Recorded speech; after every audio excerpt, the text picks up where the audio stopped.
Welcome to Roleplay Cafe. It's Dale here. Thought I'd do a video as I have a little bit of time between stops. And this is brought on by watching Jason's reflections video of last night's Secret of Bone Hill session, which was session 2. Now, he introduced his character, Jonathan Bulwark, or Bullhead. But, and I know he did a character development video, or character creation video.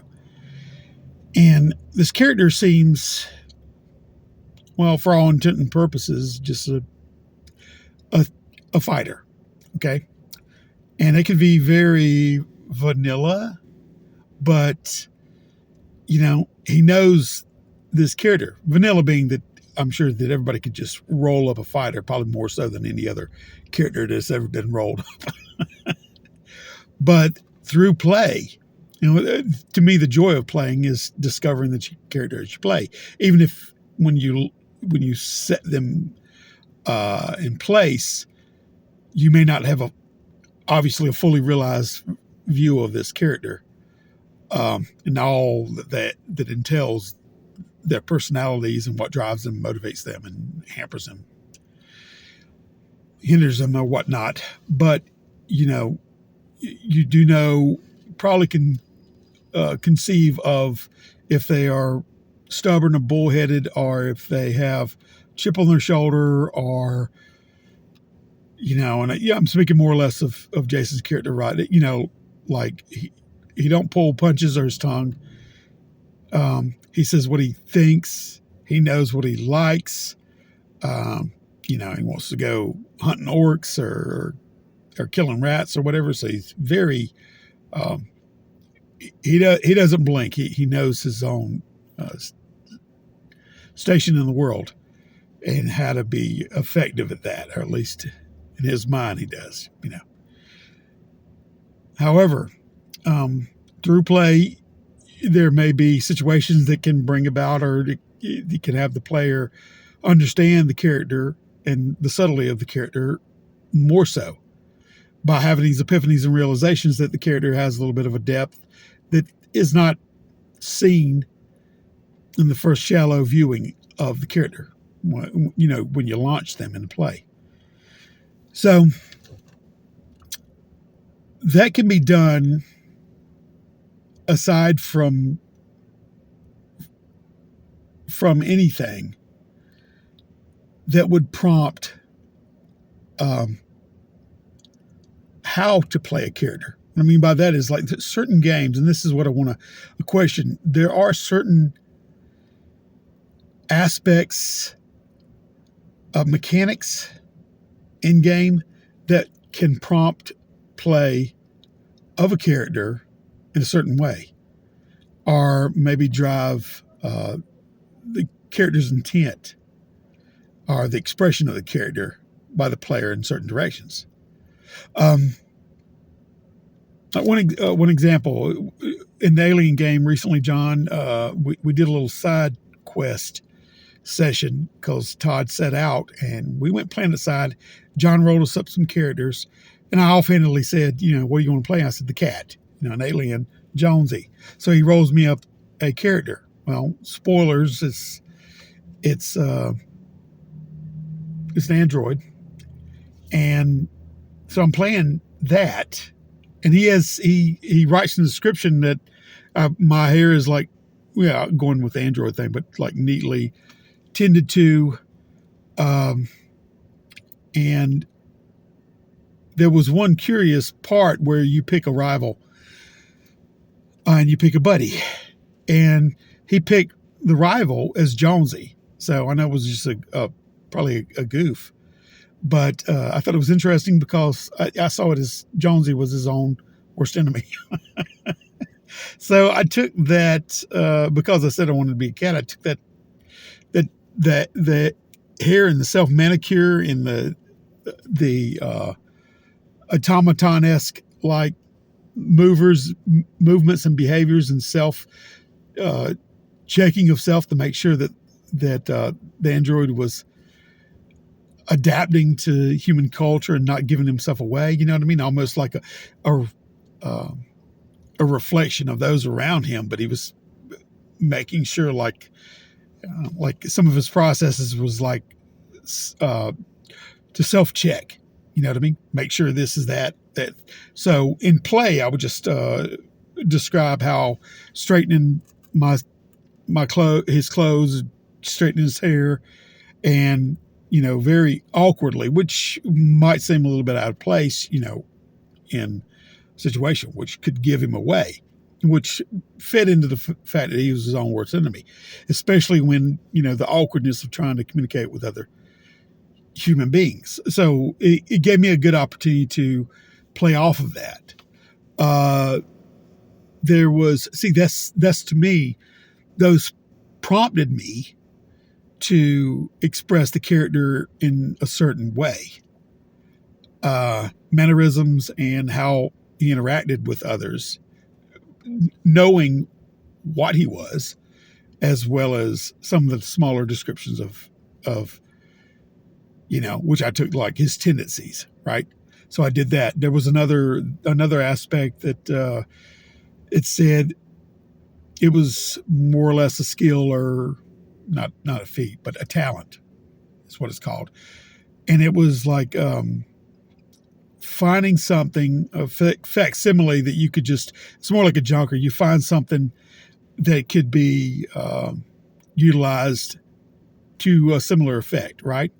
Just by the junk that you see laying around or whatever. So what I did in game, I had seen one of the doctor have a pad and he was addressing it or whatever. And during a little bit of commotion, I found something that was a similar facsimile of what I could derive of the weight of this pad that he held, this computer pad, as well as the shape of it, to do the old switcheroo on him, try him not to notice whether he kept it in his coat or in hand, and try to switch it out where I could grab the pad, right?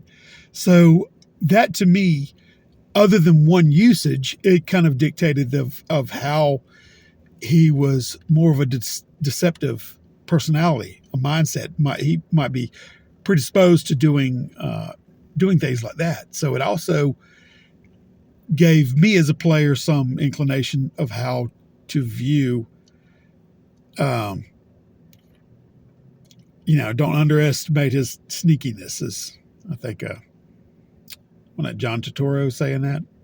Anyway, so he's a little bit of that. So it kind of defined to me these descriptors and the talents of what kind of personality he was. So they were launch pads to me filling this character out.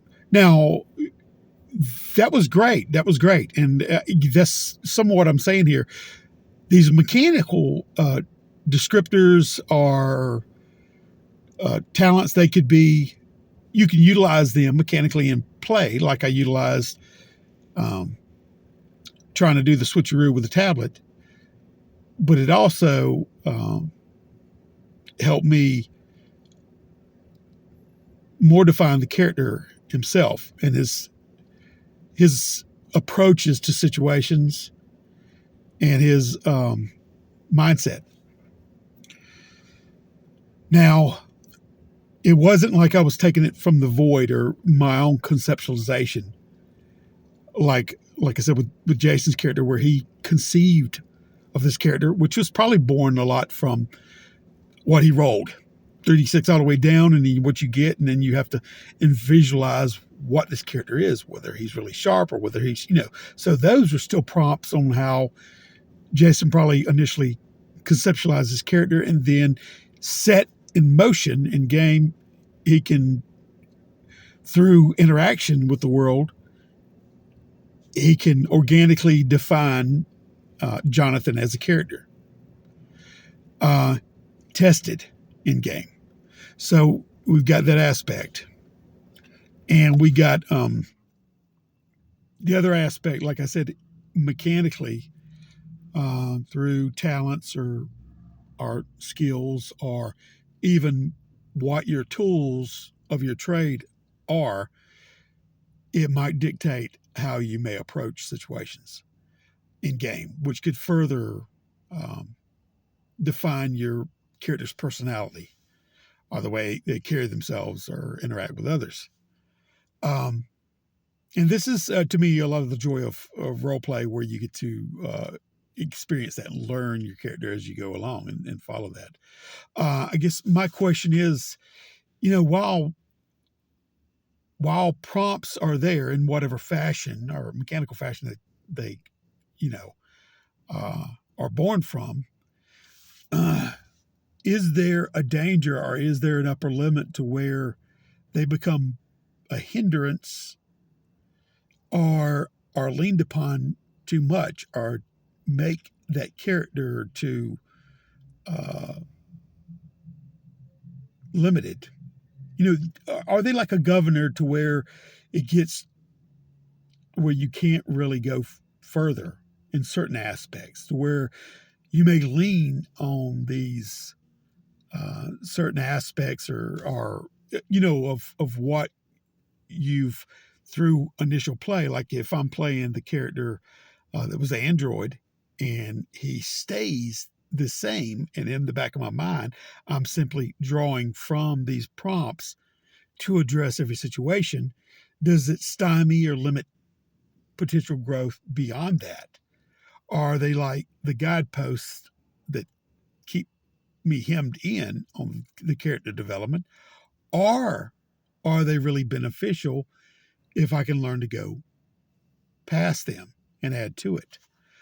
So it's just a question of how much, where is that Goldilocks zone um, for different players? Do certain players, possibly those new, need more prompts? Do those more experienced need less? Or can they take more prompts and utilize them um, as springboards to understand the character and to grow beyond what the limited prompts supply? You know, it's just an interesting question to me, so I thought I would throw it out there. It's grist for the mill, grind it up and see what it comes out. But yeah, I definitely think a lot of mechanics can be utilized in that way, as I have uh, always done. But at what point is when is it enough, or when is it too much, or can it be too much? Is the limit that I'm imagining just in my own mind? So, where do you stand? Anyway, I'll let you go. I'll take care.